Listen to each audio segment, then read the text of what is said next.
Hey everyone, it's Mike Chua and I am back with a new video this week. Today I'll be recommending some of the best rom-coms I've read so far. So if you also enjoy rom-coms, keep on watching. This first book is called Mr. Wrong Number by Lynn Painter, and that should already be interesting enough.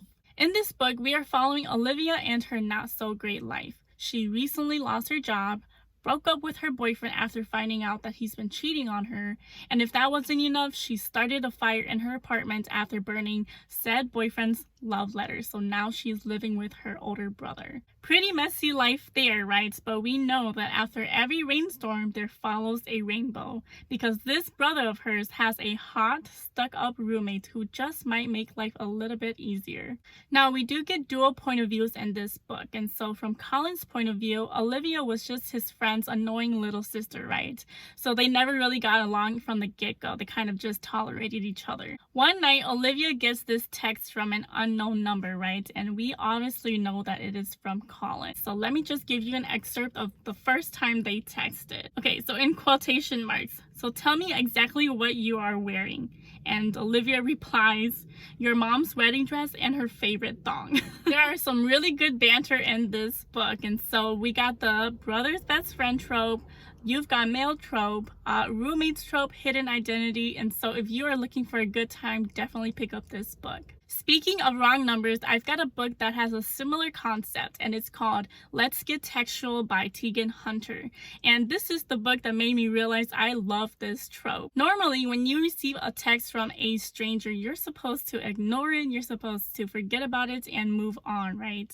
But when Delia receives an unknown text, it just might be the best thing that's happened to her. She thinks it's her brother, right? But Zach on the other line thinks it's one of his clients. With undeniable interest, Delia and Zach get themselves tangled in this friendship, right? They get each other's jokes, sarcasm, and nerdiness. Eventually, this becomes the last thing they think about at night and the first thing they think about in the morning. Zach was definitely a wrong number, but he just might be the right guy. So the big question is, will they live up to each other's expectations when they finally meet in person? This was such a fun and funny read. I just loved all of the flirting and the chemistry that each character had together. You remember Delia, right? Of course you do, because I was just talking about her. So if you don't remember, go back and watch the video again. Apparently, and 100% most definitely, Delia has an ex, right? And for once, we don't hate this ex. We might even go as far to say that we love him. So this book features the ex, Caleb, right? And catch this, Delia's best friend, Zoe. Because how can something so wrong feel so right?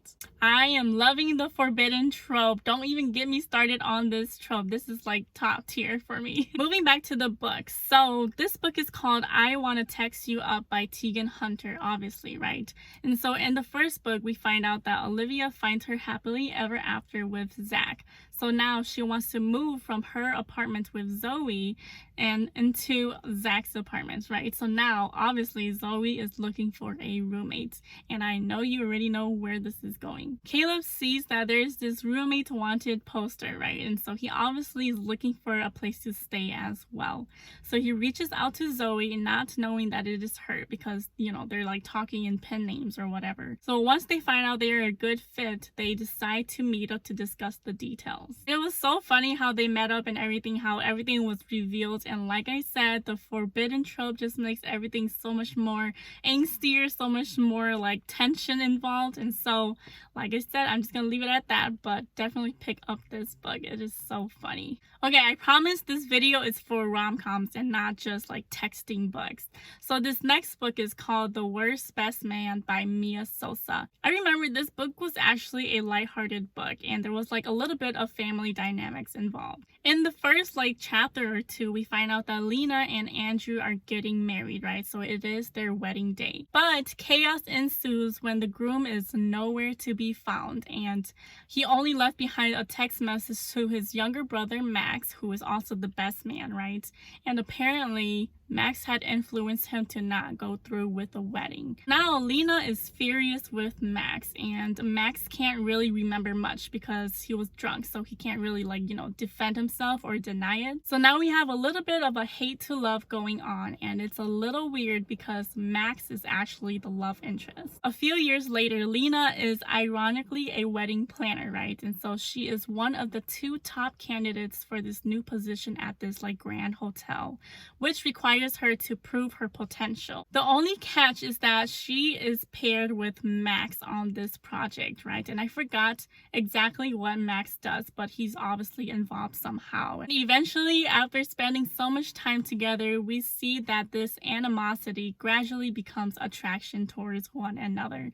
Hey y'all, it is Future Mature stepping in because while I was editing this video, I noticed I never mentioned the book title and author. So this current book that I am talking about is The X Talk by Rachel Lynn Solomon. And I know I'm going to put it on the video anyways, but just thought I'd let you know. Anyways, moving on. This next book is a little bit of a enemies to lovers, right? And I say this in quotes because they're not like sworn enemies or anything like that, but they do have a little bit of a workplace rivalry. Shay has been a producer at this public radio station for nearly a decade, right? And so when this newly hired Dominic comes along and acts like he knows everything about public radio, they obviously do not get along. When their company has this meeting to brainstorm new ideas, Shay kind of whispers under her breath saying that they should host an X Talk show to gain more listeners. After everyone hears this, they suggest that Shay and Dominic host this talk show, right? Because everybody knows that they dislike each other and they bicker like they are exes. From there on, they are forced to work together and spend a lot of time together, right? And so we start seeing that there's a fine line between hate to love, right? And eventually they cross over to the other side. I love the competitive tension and everything in this book. I just thought it was such a fun read. Moving on, I have a book called The Takeover by T.L. Swan, and this is the first book of the Miles High Club series. It all started when Emily had, fortunately upgraded her flight to a first class flight, right? And so her flight buddy happens to be this handsome, well-groomed man named Jim. After a few flirtatious conversations, they are immediately attracted to each other, right? And so when their flight suddenly has this stopover in Boston, they decide to have this long, steamy night of passion. Even as they part ways, they will never forget the connection that they once had. But is this an ending for them, or is it really a beginning of something new? 1 year later, Emily starts this new position at this infamous Miles Media company, right? And to her surprise, she meets this unforgettable man, right? And finds out that he's actually the CEO of Miles Media. You guys, this book was just so funny. It was just so toxic, so immature, so petty. And I just loved their banter. It was exactly what I needed at that moment. Go pick up this book. Alright, so I can't talk about the Stopover without talking about the Takeover, right? And this is the second book to the series. This book was initially not supposed to be part of this video, but I just finished it last week and I just had to include it because it was so good. This book follows Tristan Miles, who is the brother of Jameson from the first book, right? So we do see him a little bit from the first book. Tristan is known for being able to take over any company that he desires. He has this reputation of never failing, right, until he attempts to take over Claire's company, which actually belonged to her late husband. Obviously, Claire doesn't agree with this idea, right, and so she is quickly offended that Tristan would try to take over her company. But she can't deny the immediate attraction she had towards Tristan. A few months later, they both meet again at this conference in France, right? And so after some interactions, they do decide to have a one-night stand.